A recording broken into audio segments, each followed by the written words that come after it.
చూస్ country delight, live better. ఇప్పుడే country delight app ని download చేసుకోండి.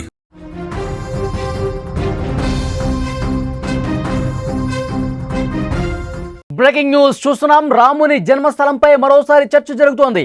వివాదాస్పద వ్యాఖ్యలు చేశారు నేపాల్ ప్రధాని కేపీ శర్మ ఓలీ. రాముడు నేపాల్లో జన్మించాడంటూ ప్రకటన. వాల్మీకి రాసిన కథ ఆధారంగా చెప్తున్నాడు ఆయన.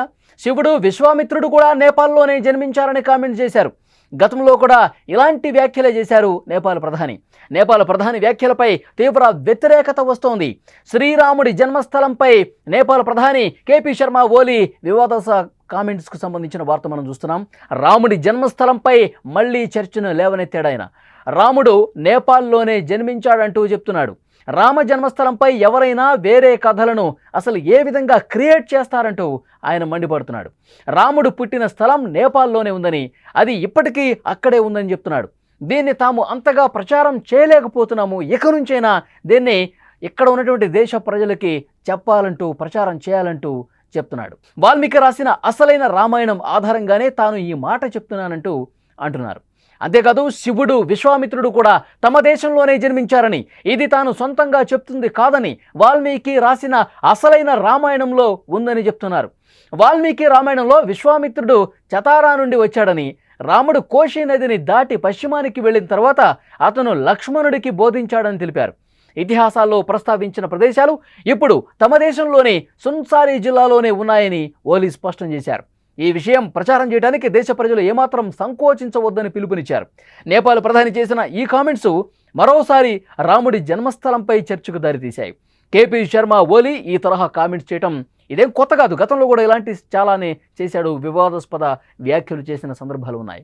అయోధ్యలో రామాలయ నిర్మాణానికి ప్రధానమంత్రి నరేంద్ర మోదీ చేతుల మీదుగా అత్యంత వైభవంగా భూమి పూజ జరిగిన అనంతరం శ్రీరాముడి జన్మస్థలం దక్షిణ నేపాల్లోని అయోధ్యాపురి అని, యూపీలోని అయోధ్య కాదని ఆయన కామెంట్స్ చేస్తున్నారు. అంతేకాదు అంతకుముందు కూడా 2020 సంవత్సరంలో కూడా ఇదే రకమైన కామెంట్స్ చేశాడు ఆయన. ఇప్పుడు రాముని జన్మస్థలంపై కేపీ శర్మ ఓలీ వ్యాఖ్యలు తీవ్ర దుమారాన్ని రేపుతున్నాయి. ఇందులోనే ఇలాంటి వ్యాఖ్యలు చేయడంతో నేపాల్ కమ్యూనిస్ట్ పార్టీలో వ్యతిరేకత నెలకొంది.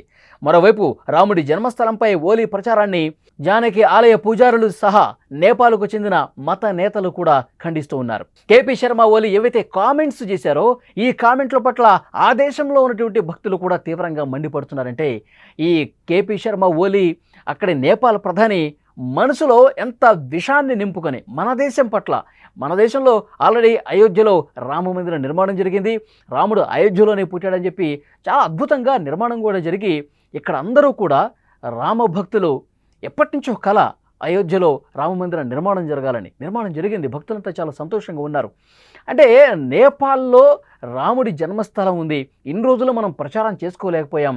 అసలు భారతదేశం కాదు, అయోధ్య కాదు, ఇక్కడ చత్వారా జిల్లాలో థోరీ దగ్గర ఉన్నటువంటి ఏదైతే అయోధ్యపురి ఉందో ఇదే అసలైన రాముడి జన్మస్థలం అని ఆయన చెప్పడాన్ని ఆయన చెప్పి దీన్ని ప్రచారం చేసుకోవాలని చెప్పినా సరే ఆ దేశంలో ఉన్నటువంటి భక్తులు కూడా, ఆ దేశంలో ఉన్నటువంటి చాలామంది ఆధ్యాత్మికవేత్తలు కూడా తీవ్రంగా మండిపడుతున్నారు నేపాల్ ప్రధాని మీద.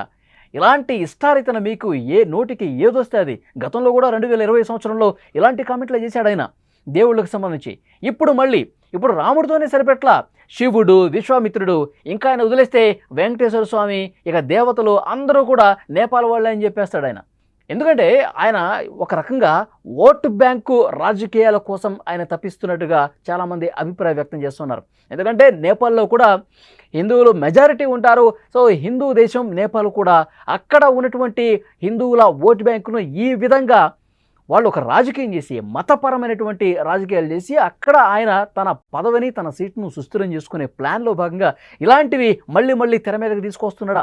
సో ఇలాంటి అంచనా కూడా ఉంది, ఇలాంటి అనుమానం కూడా చాలామంది ఉంది. అక్కడి ప్రజల్లోనే, అక్కడ ఉన్నటువంటి భక్తుల్లోనే తీవ్రంగా వ్యతిరేకత వ్యక్తమవుతోంది. కేపీ శర్మ ఓలీ, ఇప్పటికైనా నీ నోరు అదుపులో పెట్టుకో. రాముడి జన్మస్థలానికి సంబంధించి, రాముడి పుట్టుకకు సంబంధించి మీరు ఇలాంటి అవాకు చవాకులు, అవాస్తవాలు మాట్లాడితే తీవ్ర పరిణామాలు ఉంటాయని మనవాళ్ళు కాదు, మనం కాదు, ఆ దేశంలో ఉన్న వాళ్ళే హెచ్చరికలు జారీ చేస్తున్నారంటే ఆయన పరిస్థితి ఏంటన్నది కూడా అర్థం చేసుకోవాల్సినటువంటి అవసరం ఉంది. ఆయన ఇంకా చాలామంది దేవుళ్ళ పేర్లు చెప్తా ఉన్నాడు. అందరూ కూడా నేపాల్లోనే పుట్టారు. మనం సరిగా ప్రచారం చేసుకోలేకపోవటం వల్ల ఇవి మన దేవుళ్ళు కాకుండా పోయారంటూ కొంత ఆవేదన భరితంగా ఆయన మాట్లాడిన పరిస్థితుంది. అవాస్తవాలు పదే పదే చెప్పినంత మాత్రాన 2020లో చెప్పారు, ఆ తర్వాత చెప్పారు, ఇప్పుడు చెప్తా ఉన్నారు. ఈ విధంగా పదే పదే రాముడి మావాడు, రాముడి జన్మస్థలం ఇక్కడే ఉంది అని చెప్పినంత మాత్రాన ఎవరూ నమ్మటానికి లేరు. వాల్మీకి రామాయణం గురించి ఆయన ప్రస్తావిస్తున్నారు. అసలైన వాల్మీకి రామాయణం ఏముంది? ఎక్కడుంది అసలైన వాల్మీకి రామాయణం? మీ దగ్గర ఉందా? ఉంటే చూపించండి. దానికి సంబంధించిన ఆధారాలు ఏమన్నట్టు చూపించండి. నేపాల్లోనే అయోధ్యపురిలోనే ఆయన ఉన్నారు. ఇప్పుడు ఒక రాష్ట్రంలో కొన్ని పేర్లు ఉంటాయండి. వేరే రాష్ట్రాల్లో కూడా ఆ ఊళ్ళకి, ఆ కాలనీలకి ఆ పేర్లు ఉంటాయి సహజంగా. అయోధ్యపురి అని అక్కడ ఉన్నంత మాత్రాన రాముడు అక్కడే పుట్టేశాడని మనం చెప్పగలమా? సో దీన్ని తీవ్రంగా ఖండిస్తున్నారు రామభక్తులు. ఓలీ శర్మ ఏదైతే కామెంట్లు చేస్తున్నాడో నేపాల్ ప్రధాని, ఇప్పటికైనా తన తీరు మార్చుకోకపోతే, ఇప్పటికైనా ఈ విధంగా అవాస్తవాలు బంద్ చేయకపోతే పరిణామాలు చాలా తీవ్రంగా ఉంటాయని రామభక్తులు హెచ్చరిక చేస్తున్నటువంటి పరిస్థితి ఉంది.